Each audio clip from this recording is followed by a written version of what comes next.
media. Selamat siang, mohon maaf, selamat siang. Selanjutnya kami akan melakukan public expose atau paparan publik Saratoga Investasi Daya. Untuk selanjutnya akan dipimpin dengan moderator Bapak Kun Wahyu. Monggo Pak. Terima kasih Pak Ocha. Assalamualaikum warahmatullahi wabarakatuh. Selamat siang teman-teman media dan juga para pemegang saham, termasuk juga rekan-rekan yang mengikuti kegiatan ini secara online. Hari ini PT Saratoga Investasi Daya sudah menjalankan terus yang tadi berakhir kira-kira pada pukul 12 dan melanjutkan kegiatan terus. Hari ini kita akan melaksanakan paparan publik di mana nanti teman-teman media dan juga para investor bisa berdialog, berdiskusi mengenai hasil dari RUPS itu sendiri. Sebelum kita melanjutkan acara, di sini sudah hadir Bapak Devi Wirawan sebagai Direktur Investasi PT Saratoga Investasi Daya dan juga Bapak Rian Soal sebagai hubungan investor dari PT Saratoga Investasi Daya. Sebelum kita melanjutkan acara, saya juga ingin mengingatkan teman-teman yang mengikuti kegiatan ini secara online nanti bisa menyampaikan atau menuliskan pertanyaannya via kolom chat sehingga nanti bisa kita jawab secara bersama melalui forum ini. Selanjutnya kita akan berikan kesempatan pada Pak Devin untuk memaparkan hasil RUPS dan RUPS luar biasa yang sudah berlangsung hari ini. Silakan. Ya, kolega saya kalian akan memberikan short presentation. Ya, terima kasih Bapak Devin. Terima kasih juga atas kehadiran Bapak Ibu yang telah mengikuti paparan publik ini, baik secara online maupun secara offline ya. Senang sekali bisa melihat wajah Bapak Ibu juga. Sekarang kita bisa kembali melakukan meeting secara offline ya. Jadi sebelum saya memaparkan kinerja perusahaan pada tahun 2022, izinkan saya merekap sedikit hasil RUPS tahunan dan RUPS LB kita yang kita telah laksanakan tadi pagi ya. Jadi puji Tuhan kita berhasil melaksanakan RUPS dengan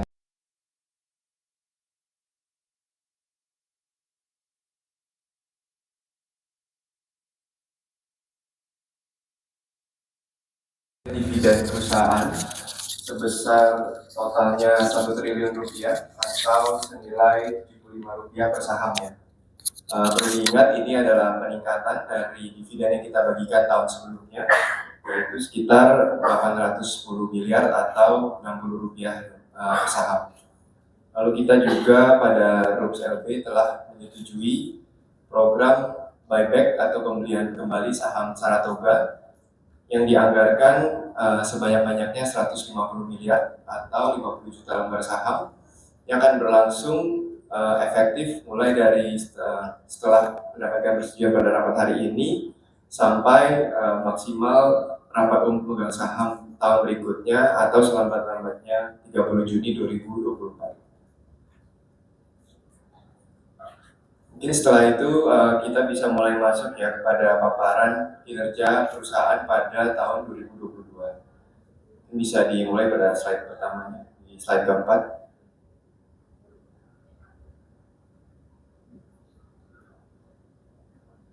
Jadi sekedar mengingatkan profil singkat perusahaan Saratoga Investasi Daya Tbk. Kami adalah perusahaan investasi yang didirikan pada tahun 1997. Lalu kami tercatat di Bursa Efek Indonesia sebagai perusahaan publik dengan ticker SRTG pada tahun 2013. Perusahaan investasi terkemuka di Indonesia dan di mana nilai aset investasi bersih kami per akhir Maret 2023 ya, ini di angka 57 triliun rupiah. Secara strategi investasi, kami sebagai perusahaan berfokus pada peluang-peluang investasi di tahap awal, di tahap pertumbuhan, dan juga di investasi yang kita sebut investasi situasi khusus. Strategi investasi kami juga kami lakukan dengan cara bekerja sama secara aktif dengan manajemen perusahaan portfolio kami untuk terus membuka peluang pertumbuhan yang baru dan meningkatkan kinerja perusahaan tersebut. Kami telah berinvestasi di perusahaan-perusahaan terdepan di bidangnya. Beberapa contoh aja di Adaro Energi Indonesia, di Merdeka Copper Gold, di Tahun Bersama Infrastruktur, dan juga Mitra Pinastika Mustika atau MPMX. Secara struktur kepemilikan Saratoga Investama Sedaya Tbk, kami dimiliki oleh dua pemegang saham besar, yaitu Pak Edwin Surajaya dan Pak Sandiaga Uno selaku founder atau penemu daripada perusahaan kami. Lalu juga ada PT Unitas Pertama, lalu sekitar 12,2% dimiliki masyarakat, dan juga kami memiliki saham treasury sebesar 0,4%. Di slide berikutnya bisa dilihat ini adalah snapshot atau highlight daripada portfolio kami yang kami bagi menjadi 3 kategori utama, yaitu yang pertama adalah kategori blue chip.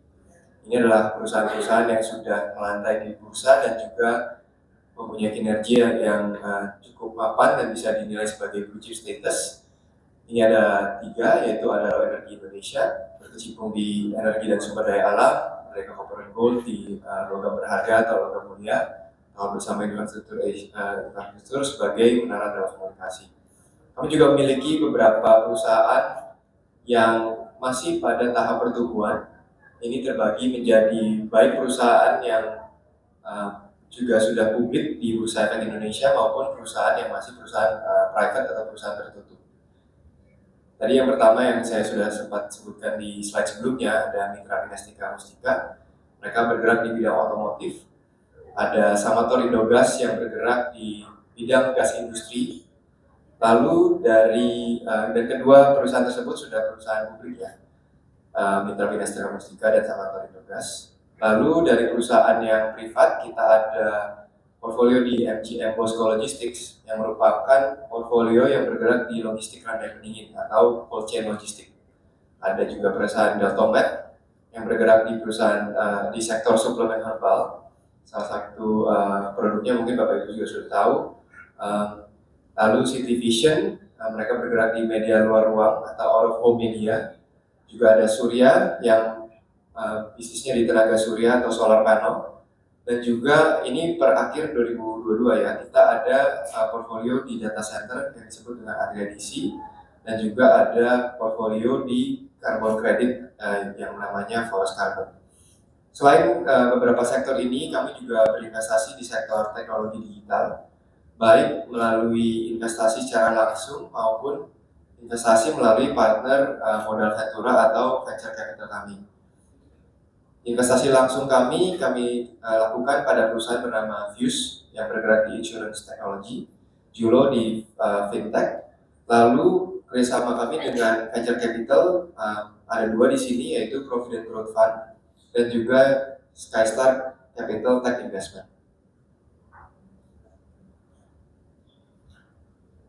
Di slide selanjutnya kami ingin menunjukkan bahwa dengan strategi investasi kami tadi, di mana kami bekerja sama secara aktif dengan portfolio investasi kami berhasil mengembangkan dan terus meningkatkan kualitas pertumbuhan daripada portfolio perusahaan kami. Di sini kami tampilkan ada 3 contoh ya, namanya juga sudah sangat familiar. Ada Adaro Energi Indonesia yang dulu hanya bermula sebagai produsen batubara, lalu dari tahun ke tahun telah mengakuisisi aset lain, mengakuisisi coking coal atau kokas, coal out kokas, lalu juga ada bisnis di pembangkit listrik, dan juga sekarang seperti Bapak Ibu tahu sedang merambah ke bisnis smelter aluminium ya. Tahun Bersama juga awalnya didirikan hanya dengan 7 aset, lalu seiring berjalannya waktu sekarang pada akhir tahun 2022 sudah memiliki 22.000 aset dengan 41.000 customer atau tenant. Merdeka Copper and Gold sendiri juga mempunyai permulaan yang sangat sederhana, hanya dengan 1 tambang emas yang belum dikelola pada waktu itu, lalu sudah memiliki tambang koper, memiliki proyek dengan partner-partner kami yang lain, lalu juga sudah merambah ke proyek nikel yang sudah mulai dilakukan pada tahun 2022. Lalu di slide berikutnya kami memaparkan kinerja daripada aktivitas investasi dan divestasi Saratoga sendiri. Bisa dilihat di sini pada tahun 2022 kami sangat aktif melakukan investasi dan divestasi, di mana di tahun 2022 kami melakukan investasi baru, yaitu di data center di Atria DC dan juga di Forest Carbon yang memiliki bisnis carbon offset tadi.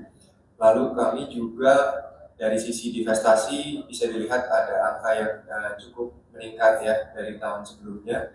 Itu diakibatkan oleh kami melepaskan sekitar 3% daripada kepemilikan kami di Tower Bersama atau TEBIK, di mana ini merupakan bagian dari restrukturisasi kepemilikan kami dan pembentukan entitas baru yang bernama Bersama Digital Infrastructure Asia atau BDIA, yang kedepannya akan menjadi platform untuk berinvestasi di sektor infrastruktur digital. Dari sisi pendapatan dividen, kami juga mencatatkan rekor tertinggi untuk pendapatan dividen kami di angka 2,6 triliun yang sebagian besar dikontribusikan oleh Adaro Energi Indonesia dan juga Mitra Finestika Mustika. Ini merupakan refleksi daripada kinerja yang sangat baik daripada perusahaan-perusahaan portfolio kami, dan kami harapkan ke depan kinerja mereka juga akan kembali membukukan kinerja positif. Lalu di slide berikutnya kami memaparkan sedikit dari sisi posisi struktur keuangan kami juga sangat solid, di mana bisa dilihat dari tahun 2020, 2021 hingga akhir 2022 posisi hutang bersih kami terus melihat tren penurunan. Dan dari sisi loan to value, di mana kami membandingkan posisi hutang bersih kami terhadap nilai total portfolio kami, itu juga terus menurun dari angka 8,1% di tahun 2020 ke angka hanya 1,1% di akhir 2022. Jadi kami juga melakukan penguatan terhadap struktur keuangan kami yang juga tentunya didukung oleh performa yang sangat positif dari portfolio kami, sehingga bisa mendukung dari sisi pendapatan dividen tertinggi tadi, dan juga kami bisa berhasil melakukan investasi dengan amount yang cukup positif ya. Jadi arus kas tersebut sebagian kami juga pergunakan untuk mengurangi posisi hutang kami. Tapi kami juga terus mempunyai partner-partner di sektor perbankan yang cukup solid, di mana ke depan bila kami memerlukan, kami terus memiliki akses ke beragam sumber pendanaan tersebut.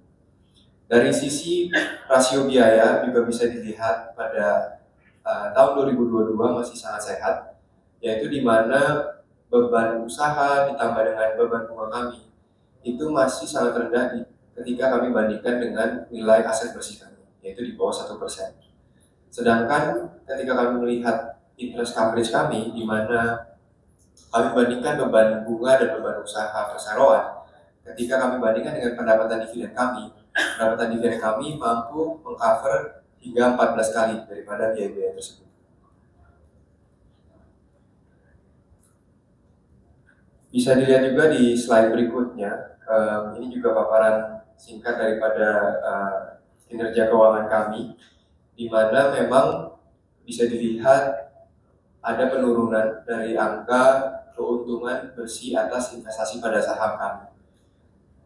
Ini tentunya didorong oleh keadaan pasar saham atau pasar capital market yang lebih volatile di tahun 2022, sehingga sebagian daripada portfolio kami yang sifatnya perusahaan publik atau perusahaan yang listed itu mengalami penurunan atau kenaikan yang lebih rendah dibandingkan tahun sebelumnya. Ini yang mengakibatkan angka yang lebih rendah daripada keuntungan atas investasi kami.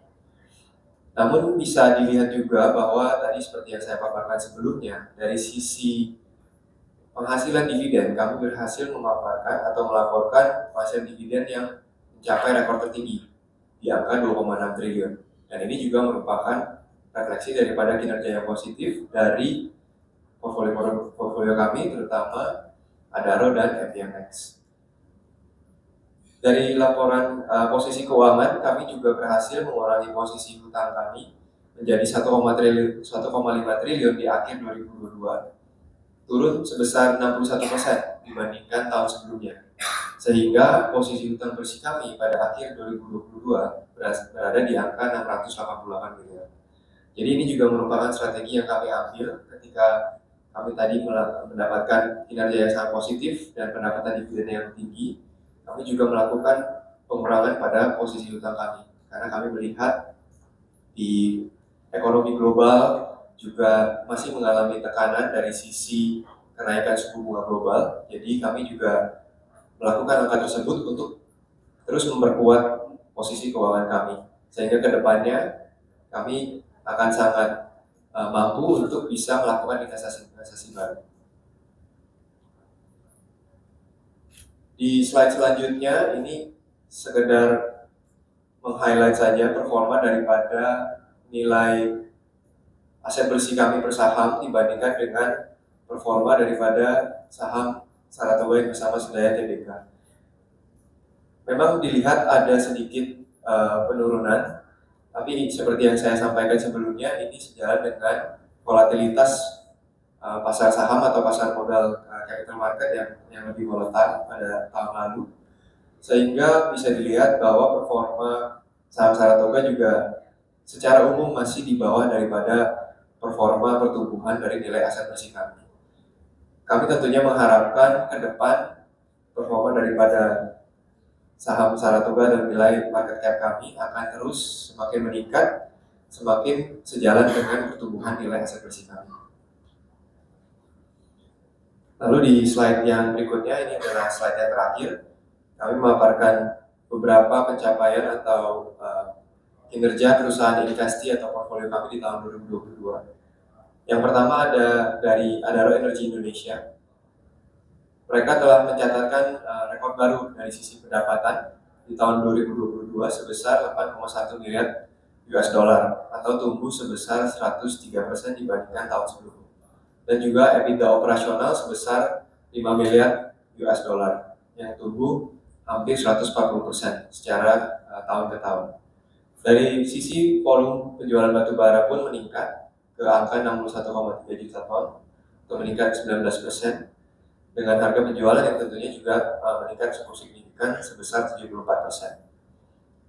Selanjutnya entitas anak Adaro yaitu Adaro Minerals atau ADMR juga melakukan pencatatan di Bursa Efek Indonesia tahun lalu dengan kapitalisasi pasar yang mencapai 69,3 triliun pada akhir tahun 2022. Lalu secara operasional mereka juga melakukan penandatanganan Memorandum of Understanding atau MOU dengan Hyundai Motor untuk memasok suplai aluminium dengan potensi volume sebesar 50.000 sampai 100.000 metric ton untuk Hyundai.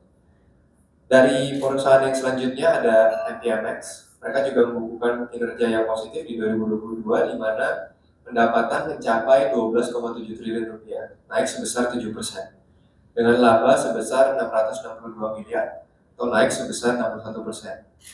Hal ini didorong oleh beberapa hal, yaitu peningkatan performa dari lini bisnis distribusi motor Honda mereka, dari lini bisnis transportasi dan pembiayaan, dan juga didorong oleh keuntungan yang mereka dapatkan dari penjualan sebagian saham atau kepemilikan dari lini bisnis MPM brand mereka kepada Karo. Yang dimana di poin berikutnya kami menjelaskan perusahaan juga telah menjalin kerjasama yang strategik dengan startup unicorn Karo, sebuah marketplace mobil bekas terbesar di Asia Tenggara, di mana Karo berinvestasi sebesar 784 miliar untuk 50% kepemilikan saham di MPM brand.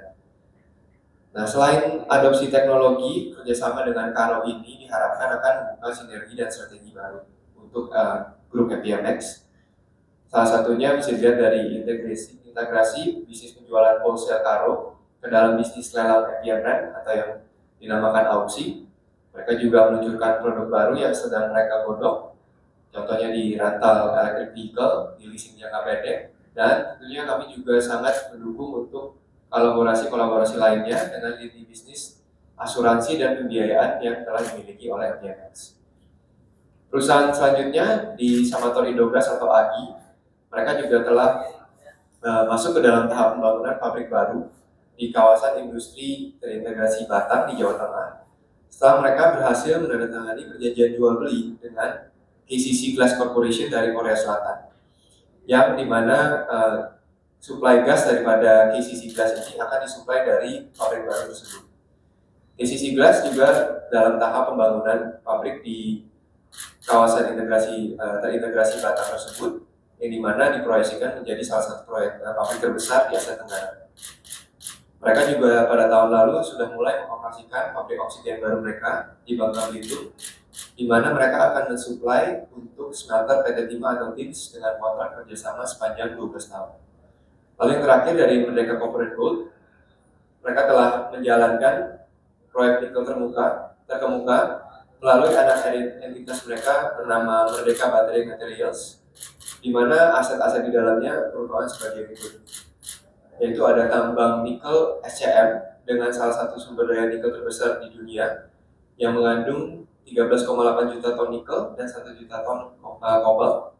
Aset kedua smelter CSI dan BSI, di mana dua smelter AKF ini sudah beroperasi dengan kapasitas produksi sebesar 38.000 per tahun.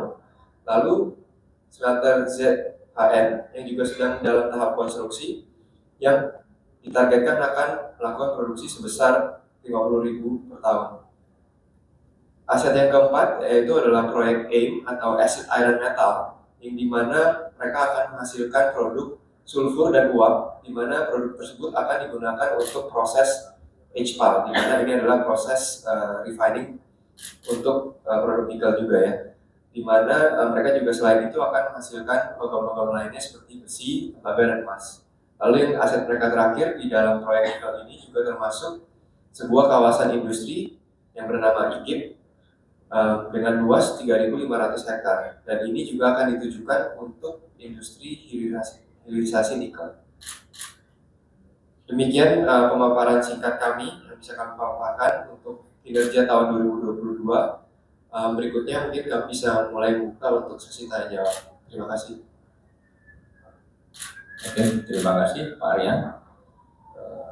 Tadi sudah dijelaskan sama Pak Aryan, misalnya hasil dari RUS luar biasa hari ini ya, diantaranya adalah perusahaan memutuskan untuk pembagian dividen 901 triliun.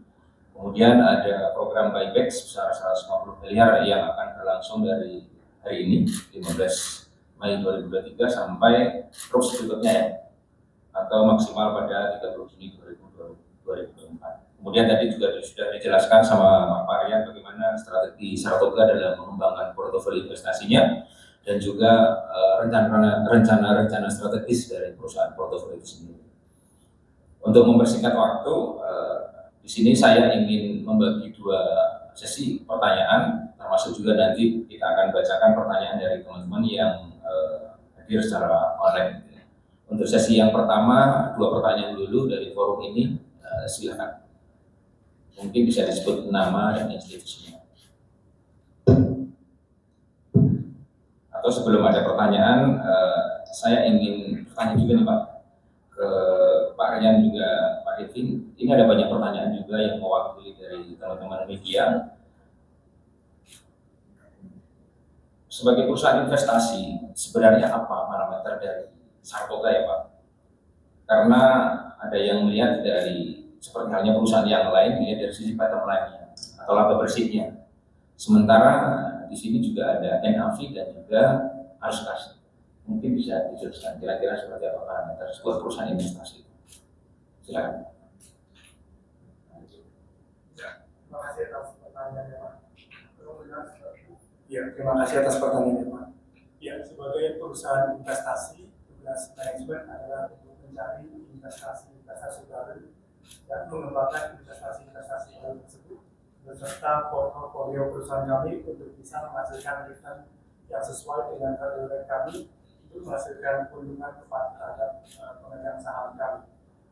Memang sebagai perusahaan investasi kita tidak bisa cara menganalisa kami tidak sama dengan cara melihat perusahaan lainnya seperti pabrik misalnya, karena dari kami pembukuan kami itu menggunakan fund kami, di mana profit kami itu adalah berdasarkan dari mark to market anak perusahaan kami. Nah, menurut kami sebagai perusahaan investasi, cara yang tepat untuk mengevaluasi kami adalah dari pertumbuhan NAV kami.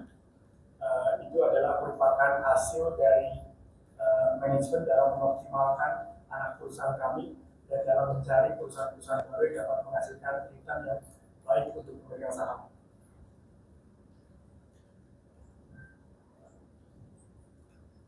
Pak Ian mau nambahin? Ya, jadi tadi yang seperti dipaparkan oleh Pak Devin ya, memang laporan keuangan kami berbeda dengan laporan keuangan perusahaan-perusahaan lain pada umumnya, di mana kami menggunakan fund accounting tadi ya. Jadi ketika kami melihat, mungkin Bapak Ibu melihat yang biasanya disebut dengan top line, itu pada buku kami itu bukan revenue, melainkan itu nilai mark to market yang kami selaraskan dengan nilai tutup pada tahun tersebut. Jadi misalkan kalau pada tahun 2022 kami bukukan keuntungan bersih atas investasi sebesar 3,7 triliun, itu adalah mark to market perbandingan nilai tutup buku 2021 dengan mark to market tutup buku akhir 2022. Jadi memang kalau dilihat kan ya, dibandingkan dengan angka tahun 2021 ada penurunan. Tapi bisa dilihat juga kalau Bapak Ibu melihat kinerja IHSG pun pada tahun 2022 itu tidak secemerlang performa IHSG pada tahun 2021, di mana di 2022 IHSG hanya tumbuh 4%, sedangkan di tahun sebelumnya tumbuh 10%. Jadi memang portfolio kami yang juga merupakan perusahaan publik juga mengalami tekanan ya akibat volatilitas yang terjadi pada pasar saham, pasar atau capital market yang terjadi pada 2021. Jadi hal itu yang menyebabkan penurunan tadi angka keuntungan atau kerugian daripada nilai bersih atas mark to market nilai perusahaan portfolio kami. Pak Ryan, mungkin teman-teman bisa melanjutkan pertanyaannya untuk sesi yang pertama. Silakan disebutkan namanya dan pertanyaannya.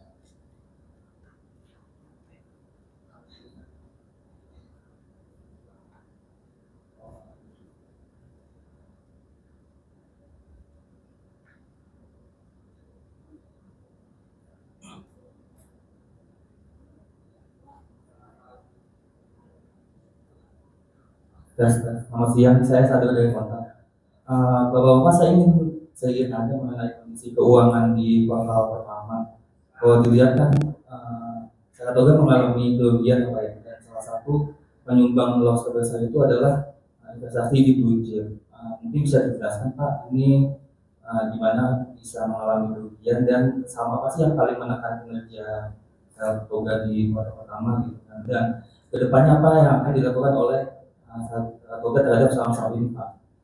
Sebagaimana diketahui kan saham batubara juga kan gak cuma ada aja sih Pak yang jelek, tapi kan semua juga jelek kan Pak. Apakah akan ada sebagian investasi atau mungkin nanti akan mengakumulasi dengan memanfaatkan pelemahan ini atau bagaimana? Dan bisa dijelaskan kan mungkin NAV Saratoga di kuartal pertama itu jumlahnya berapa Pak? Dan yang kedua, beberapa waktu lalu Saratoga menjual semua sahamnya di Rumah Sakit Wilmaya Pak. Apakah ke depan ada kemungkinan untuk melakukan investasi di sektor kesehatan lagi atau bagaimana? Dan yang ketiga mungkin bisa dijelaskan Pak, untuk tahun ini fokus Saratoga tuh investasinya di sektor apa lagi Pak? Mungkin di sektor yang lagi booming seperti energi terbarukan atau bagaimana? Terima kasih. Oke, terima kasih. Mas Satrio dari Kontan ya? Ya, karena pertanyaan cukup banyak, kita langsung jawab aja ya Pak ya. Yang pertama adalah kondisi keuangan Saratoga di kuartal 1, mungkin bisa dijelaskan Pak Devi.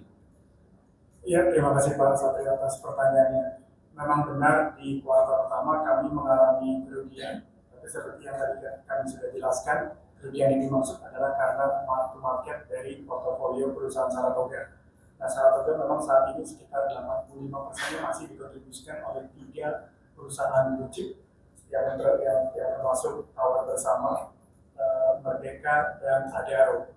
Nah, khususnya untuk Merdeka dan Adaro, mereka adalah perusahaan yang related dengan natural resources. Jadi walaupun manajemen dilihat dari performa secara operasional itu mengalami peningkatan dari tahun ke tahun, tapi tentunya penjualan mereka dari anak perusahaan tersebut sangat tergantung dengan harga komoditas yang di luar dari kontrol manajemen mereka. Jadi harus bisa dibedakan akan adanya aktivitas-aktivitas yang berada di dalam kontrol manajemen dan juga harga komoditas yang merupakan yang dipengaruhi oleh banyak faktor lain yang di luar pengaruh dari manajemen. Strategi kedepannya tentunya ini adalah sudah kami lakukan sebelumnya, di mana Saratoga kami berusaha untuk menciptakan pilar baru supaya ketergantungan kami dengan perusahaan-perusahaan portofolio dari natural resources industry ini dapat berkurang. Bukan berarti kami akan menjual perusahaan kami, tapi yang akan kami lakukan adalah akan menambah investasi baru di perusahaan-perusahaan yang bukan merupakan natural resources. Salah satu industri yang menurut kami sangat baik dan kami sudah melakukan investasi adalah merupakan energi di clean and renewable energy. Berikutnya energi strategi fokus kami, sektor fokus kami adalah sektor healthcare. Ini juga menyambung di pertanyaan Pak Safri yang kedua. Benar, kami sudah menjual seluruh kependudukan kami di rumah sakit Primaya. Kedepannya kami akan terus mencari opportunity healthcare di dalam sektor karena dengan keberhasilan kami dalam mengelola Primaya, di mana kami berinvestasi di rumah sakit ini 6 tahun lalu dari 4 rumah sakit, dan pada saat kami melepas kepemilikan kami jumlah rumah sakit mereka sudah 16 dengan hasil operasional yang cukup bagus. Dengan keberhasilan itu memberikan kami keyakinan untuk dapat terus mencari investasi baru dan mengembangkan investasi di dalam sektor healthcare. Untuk pertanyaan ketiga tadi saya sudah jawab, fokus ke depan kami adalah untuk berinvestasi di sektor healthcare dan sektor renewable energy. Mungkin NAV yang posisi kuartal 1. Tadi saya juga sempat sampaikan di salah satu slide pertama saya, yaitu di nilai aset bersih kami per akhir Maret itu di angka 57 triliun. Demikian cukup ya, Mas Satrio.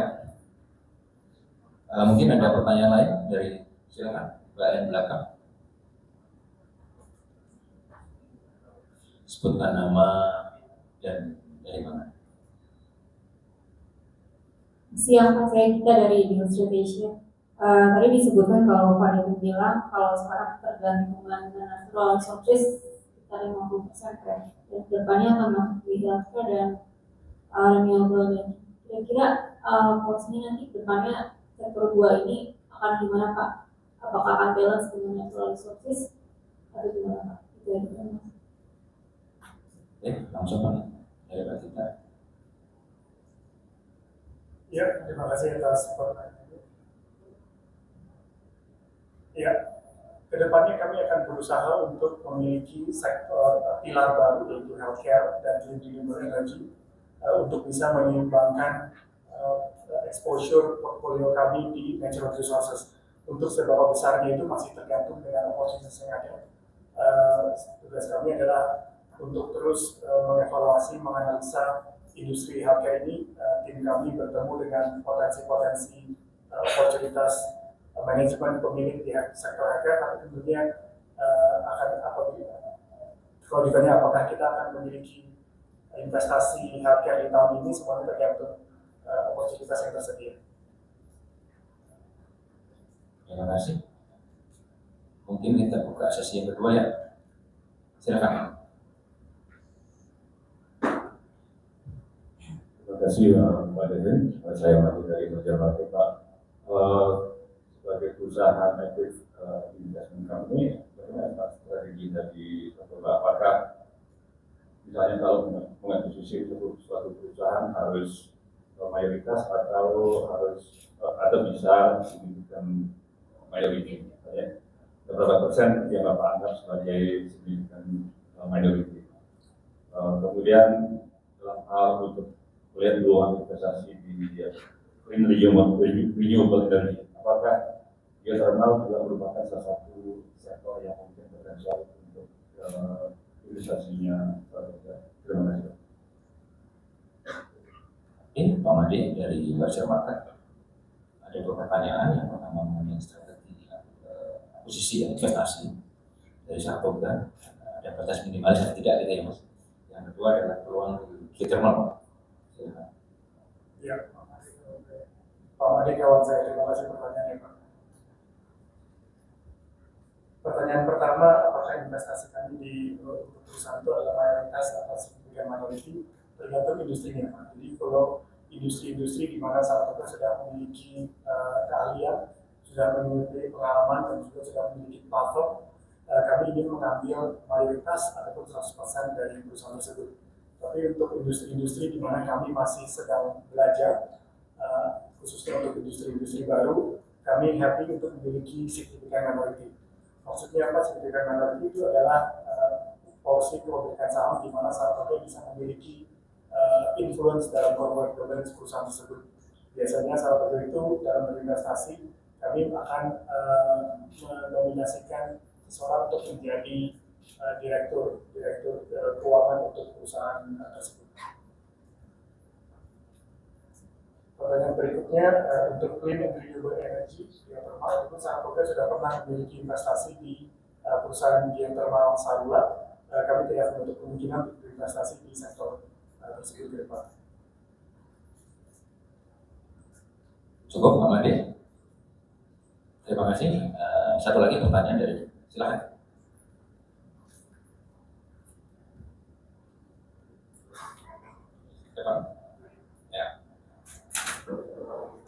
Selamat siang, saya Fitri dari Tempo. Ada beberapa pertanyaan Pak. Pertama mau konfirmasi tadi yang itu kalau per kuartal tumbuh berapa ya Pak? Apa Mbak mungkin? NFT yang tadi. Oh, ya. Terus satu lagi soal renewable energy tadi ada potensi misalnya mau mencapai geothermal, tapi secara umum sebenarnya proyek-proyek seperti apa yang bisa Saratoga saat ini? Apakah pembangkitan misalnya atau mungkin sektor yang lain? Kalau nggak salah juga sempat surya biasanya itu rencana pengembangannya seperti apa? Terakhir soal porsi pendapatan. Tadi kan mau bilang ada kemungkinan mencari pilar yang lain selain natural resources. Dalam jangka panjang mungkin bisa digambarkan targetnya apa nanti akan seimbang atau misalnya memungkinkan atau tidak seimbang atau tidak mungkin. Ya, terima kasih Pak Fitri. Langsung di Pak Ari.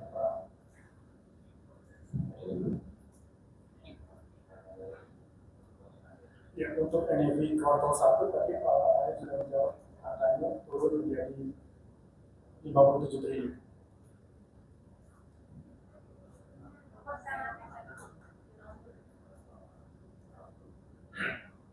Jadi kalau dibandingkan dengan tutup buku 2022 ya, di mana NAV kami per akhir 2022 itu kan di angka 20,9 ya.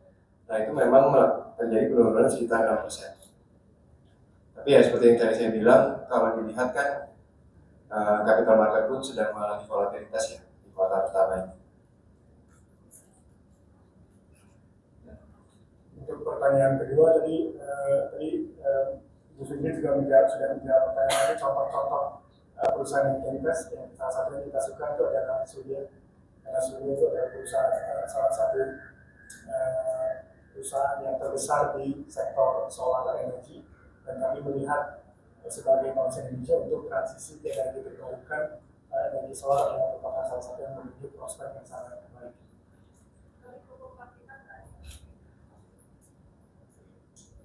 Tidak pasti ke ini juga. Salah satu yang berhubungan dengan renewable energy adalah perusahaan yang kita investasikan di tahun lalu, Forest Carbon, di mana mereka mengelola konsesi hutan dan bisa menghasilkan karbon kredit. Dan yang pertanyaan ketiga mengenai target kami untuk memiliki satu pilar baru di Saratoga selain natural resources dan tahun bersama. Ini semuanya tergantung dengan oportunitas yang tersedia di market, tapi tentunya ini adalah merupakan salah satu fokus kami. Jadi kita hopeful bahwa dalam satu bulan ke depan kita bisa mendapatkan investasi dalam sektor ini. Terima kasih Pak Fitri. satu pertanyaan lagi sebelum kita ke teman-teman yang online ya. Silakan. Selamat siang, Pak. Saya juga dari Jepara. Aku mau bertanya soal kan patungan di Saratoga BDI ini kan lagi di data center ya. Sebenarnya Saratoga melihat investasi di data center seperti apa dan bagaimana saat ini ya agar bisa bersaing dengan kompetitor. Yang kedua, apakah ada rencana aksi korporasi setelah ini ke Saratoga, dan ketiga, apakah ada target-target jadwal seperti target pendapatan dan lain-lain. Terima kasih.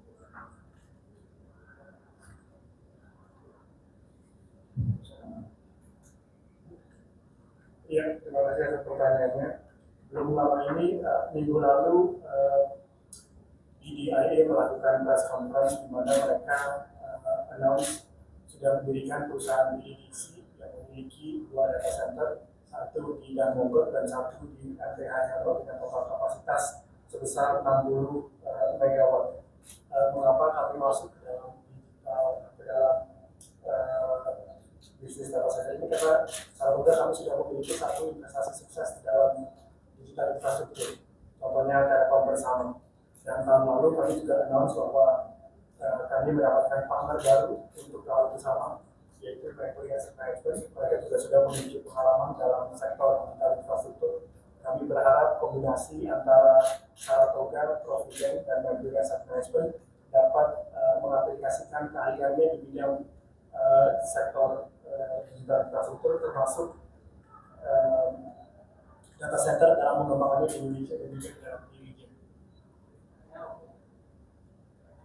Oke, teman-teman, hadirin semuanya, kita beralih ke teman-teman yang mengikuti kegiatan ini secara online. Jadi ada pertanyaan dari Bapak Andiman dari Aset. Yang pertama adalah, saat ini portofolio Saratoga studi di komoditas. Apakah Saratoga akan mendiversifikasi portofolio secara lebih beneficial ke perusahaan besar yang sudah mampan, seperti halnya perbankan atau konsumen? Yang kedua, terkait dengan penurunan harga komoditas, apakah ada rencana dari Saratoga untuk mengurangi risiko penurunan harga saham yang saat ini terjadi, misalnya melakukan pertanyaan pertama. Yang kedua dari Mbak Fatia, terkait dengan rencana investasi tahun ini kira-kira berapa dan alokasi untuk healthcare dan energi terbarukan berapa? Mungkin itu ya pertanyaan dari teman-teman yang hadir secara online.